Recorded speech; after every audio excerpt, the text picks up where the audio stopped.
Yogis here are making great effort to realize the mega phala enlightenment.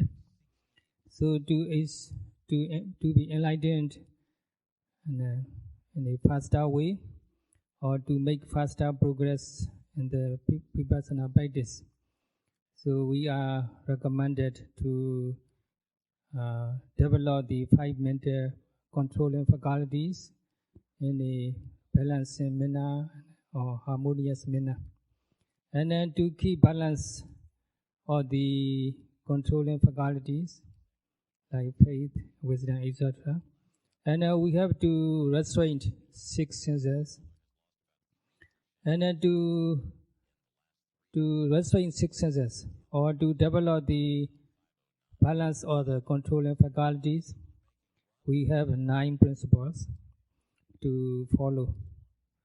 First of all, we are advised to see mind and matter passing away. And then number 2 or second principle is to observe mind and matter or mental and physical phenomena carefully and closely and concurrently. And then number 3 principle is Sakaja Sataja Kriyaya Sampadidi.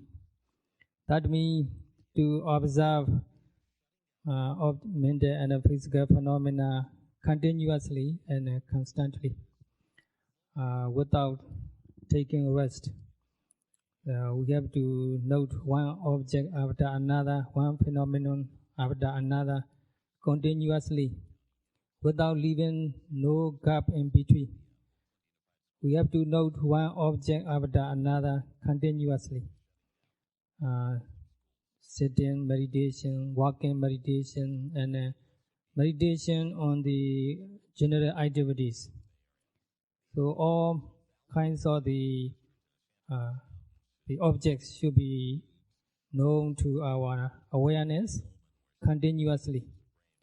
So during sitting, we observe the rising, falling, or the abdomen as a home object.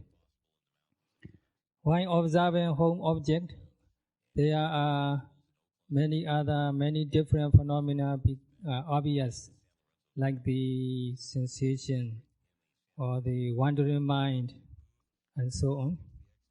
So regarding the sensation, especially unpleasant sensation, so when we note unpleasant sensation with the patience and perseverance, we can experience a lot of benefits from that. We can develop vipassana insight into the sensation.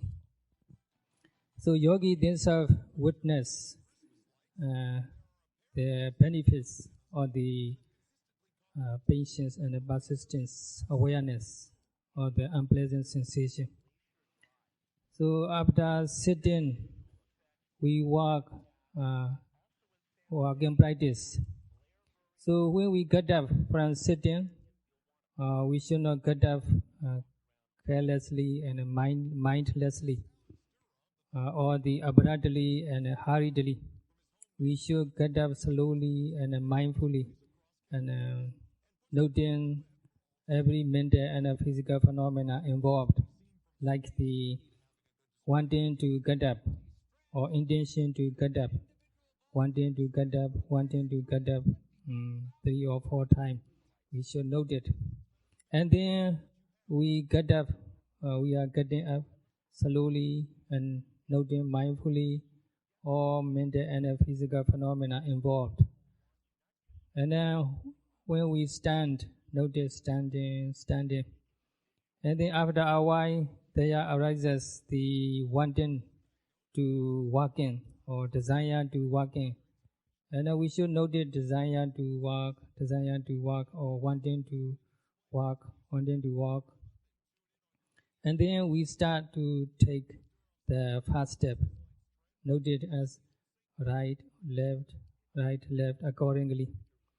So we should develop mindfulness continuously from sitting to walking, from walking to sitting.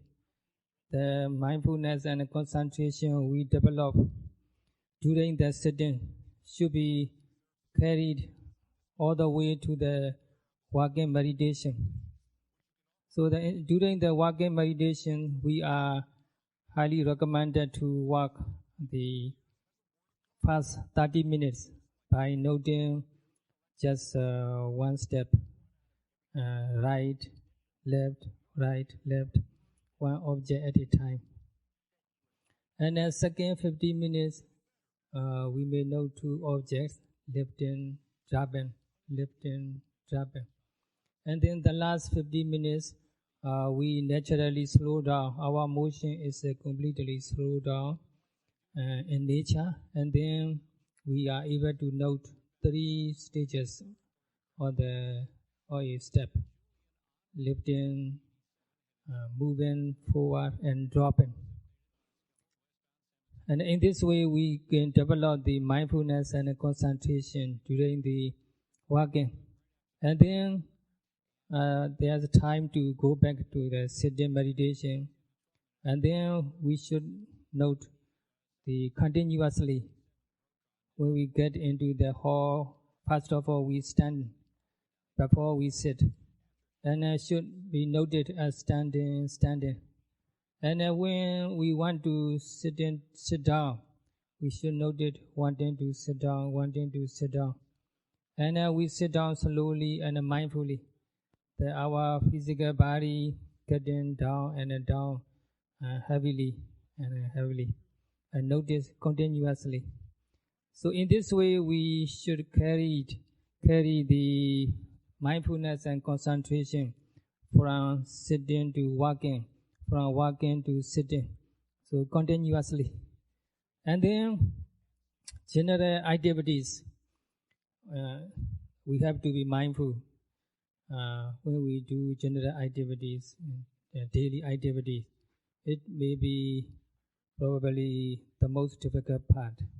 So except the walking meditation and sitting meditation, all kinds of the contemplation are regarded as the general observation. In Pali we call sambhajanya, general observation. So we have to observe all our general activities from the moment we wake up until we go to bed. So in the morning, when we wake up, we should note it that mental state, waking up. And then we get up and stand up, note it, all actions. And then we go to the restroom and then wash our face and brush our teeth, and everything should be noted. And now during the meantime, also very important to note in detail. So there are people who become enlightened while they are eating. So some noble people, they are enlightened during the meantime. So if we are noting when we are eating, it's very inspiring to see such yogi. And so we should note the eating in detail. And also it is very beneficial to the food donor if we if we develop the mindfulness. So they are food generous donor, they donate our food. And we practice the mindfulness. And this way the food donor can gain better and fuller benefit. So we should develop mindfulness with the appreciation of the generous donation. And also for ourselves, it can be a great chance for us to develop the continuous mindfulness. So during the meantime, we should develop mindfulness too, noting every activities involved in detail, eating, swallowing, and so on, chewing, swallowing, and so on. And in the same way, during the bathroom, when we take shower, and we should note it accordingly. And when the water touch our body, we feel cold, and note it touching, and cold, cold. And then when we rub our body, note it accordingly. And after that, we wipe out the water from the body, and we apply lotion to our body, and note all activities in detail, as many as possible. So by observing our daily activities, we can become enlightened too. So the Buddha, he know the people, the temperament. So the Buddha, of course, he knew who will become enlightened during walking, who will become enlightened during the sitting, who will become enlightened during the me time, something like this. So the Buddha was able to put emphasis on the particular meditation suitable to the particular yogi. But here, Sayadaw, the no Buddha is ordinary teacher, so he just generally encourage you to be mindful continuously. Who knows? Some people can become fully enlightened during the me time. Some people, they have the potential to be enlightened during the me time. But if they fail to develop mindfulness during the me time, then they lose the opportunity to become enlightened. So in the same way, some people can become enlightened while noting the general activities, or like the getting into the bed, or the arranging clothing, something like this. If they fail to observe, then they lose the chance to be enlightened. So we should be mindful of our general activities, whatever we do. So the awareness of general activities, we can learn a lot from that. So it can be compared to the great master, the well-versed and highly educated great master, from whom we can learn everything we want. So in the same way, the awareness of general activity is like great master. We can learn many things from that. So we should be mindful of our general activities, and what is called sambhajanya, the general awareness. And when we take our shoe, or take off our shoe, put our shoe on the rack, and we should note every actions involved. And when we use the umbrella, opening it or closing it, and note it, every actions involved. And moreover, when we bow down to the Buddha in the meditation hall, first of all, we should note wanting to bow down, and then the body bending forward, and note it accordingly. And then we bow down 3 times, Buddha, Dhamma, Sangha, or maybe 5 times, including parents and a teacher. And we should note in detail all the actions involved, all the movement involved, like bending our body forward, and then touching on the floor with the forehead, and strengthening back, and putting up our hand, and putting down our hand, and so on. We should know all actions involved in detail. And then we sit, arrange our sitting posture, and note it in detail. And when we want to close our eye, note it, wanting to close. and then we close it, noted closing. So in this way, we develop the general awareness or the comprehensive understanding of the mind and the body, sampajanya. And after sitting, we want to open our eyes and note it, open, wanting to open, and then open, actually open, note it, open. So only then we can develop the continuous mindfulness. And of course, bending, stretching our limbs, hand and foot also should be noted. Silent sensation also should be noted with the patience and persistence. So some people maybe they are not healthy or not strong enough to sit longer hour, and then they may experience the unpleasant sensation more severely than others. For such people, or before our concentration mindfulness mature, the unpleasant sensations are very torturous and tormenting.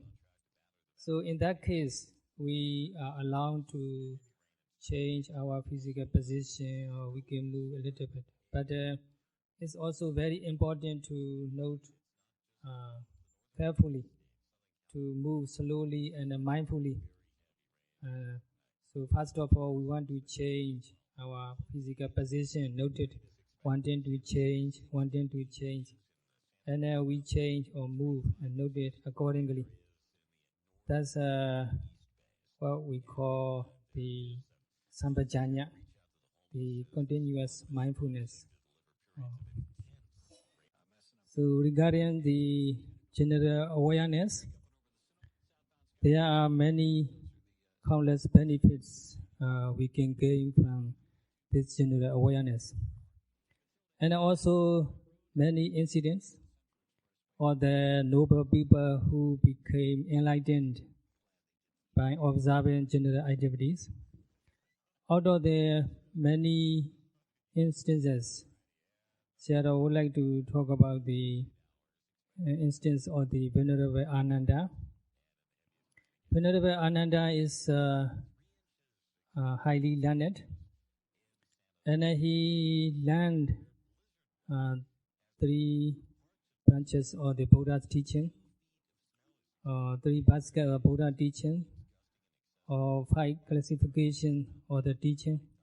And also he is honored with the 5 qualities. So he was really highly learned and highly respected.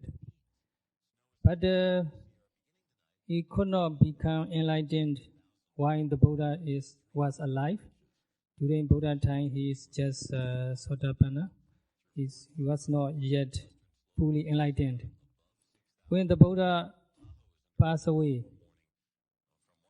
and then monks gathered to celebrate past Buddhist council to make record of the Buddha teaching. In those days, there were no books or anything else, so the Buddha teaching are spread out here and there, like flowers falling down from the trees here and there. So all Buddha teachings need to be collected and then in order, and also need to be classified into the subjects. So to collect all the Buddha's teaching, and the 499 monks, all were arhat, fully enlightened, noble people, noble monks. They were selected. So Venerable Ananda was not yet fully enlightened, so it's impossible to select him for the time being. So actually they would like to select the 500, but they are waiting, looking forward for Venerable Ananda to be fully enlightened. Without Venerable Ananda, it was almost impossible to celebrate this ceremony. But Venerable Ananda is still not yet fully enlightened, not arhat, so difficult to select him as a participant. So the many arhats, fully enlightened noble people, they encouraged the Venerable Ananda, please try your best to become fully enlightened by the time we celebrate the first Buddhist Council. And then some arhats, they kind of complain, oh, among us, there is someone who's kilesa smell, who is smelly by means of kilesa.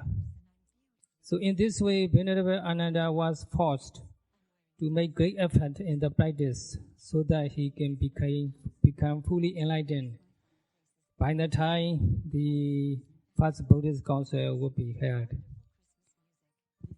So he put great effort in the practice, day and night.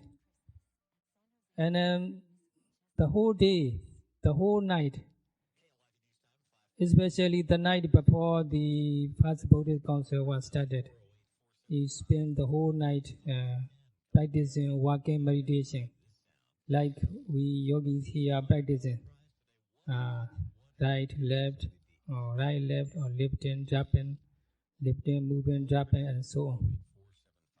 He practiced the whole night, but he could not accomplish the purpose. It was almost about to daybreak, but he was still struggling. So then Venerable Ananda, he reviewed himself, his practice. I put great effort in the practice. I have done my best. So the viriya effort is actually enough. So the Buddha himself also predicted, Ananda, you would become fully enlightened 3 months after my demise. So it's a definite prophecy. There is a definite prophecy he will become fully enlightened 3 months after the Buddha's demise. But for the time being, he has to still struggle. So what's wrong with my practice? Then he realized he put excessive effort, too much energy. So he need to balance his energy with the concentration and calmness and tranquility. So it is very important for us, for yogis, to keep balance between the controlling faculties, like the saddha, faith, and wisdom, and mindfulness should be balanced. So the balance between faith and wisdom should be developed through the mindfulness. And also balance between the effort and concentration should be kept through the mindfulness.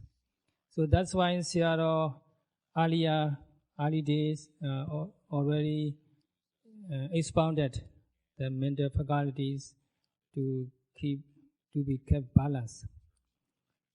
So now in this case of the Venerable Ananda's intensive practice, the virya is excessive. So they need to be balanced with the concentration and calmness. Of course, there is a great balance between the faith and wisdom, but the balance need to be developed between the excessive effort and concentration. So he decided to relax and went into his chamber, his room, noting every activities in detail. Mindfully and slowly he got into his room. And by his bed, he is standing for a while, noting standing. And then he would like to sit down, and then notice wanting to sit down. And then he sit down slowly and mindfully, noting in detail. And then he lying down, reclining down toward his pillow.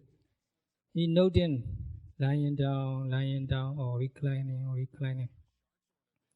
Just before a few inches before the pillow, he became fully enlightened, along with the the higher level of the knowledge, Patisambhida Mega, analytical knowledge. Thus he became fully enlightened through the continuous mindfulness. It's how inspiring it is. What an inspiring event it is. So, keeping this incident in our mind, we should try our best to develop the general awareness. So, Venerable Ananda became fully enlightened. In what physical position? He fully enlightened not during the walking, not sitting, not lying down, because he just trying to lie down, but not really lying down because his head did not reach to the pillow. That's why it cannot be regarded as a reclining physical position. So in what physical position Venerable Ananda became fully enlightened? Or his outdoor, his physical position cannot be described as sitting or walking or lying down. So it's a quite exceptional, quite a remarkable moment of his enlightenment. And then he lived 120 years, and then for the whole life he carried out a sadhana duty. He is such a remarkable, admirable person. Keeping this kind of the noble people in our mind, we should make great effort in the practice. So we cannot exactly say what physical position Venerable Ananda became fully enlightened in.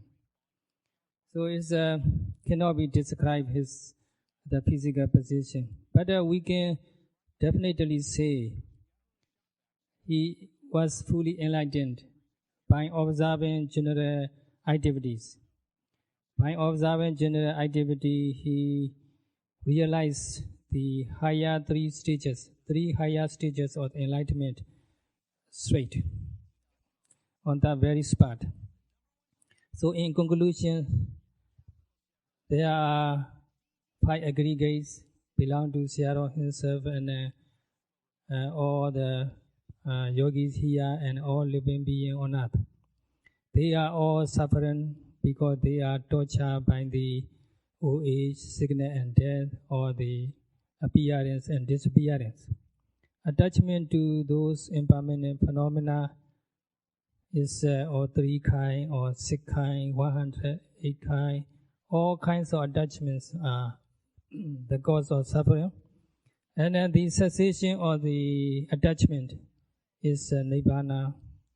And then Satipatthana meditation, which is composed of the Eightfold Noble Path, are the right path leading to the cessation of attachment, Nibbana. So may you all be able to develop mindfulness meditation continuously as the Venerable Ananda, and until you attain full enlightenment. That's all for today.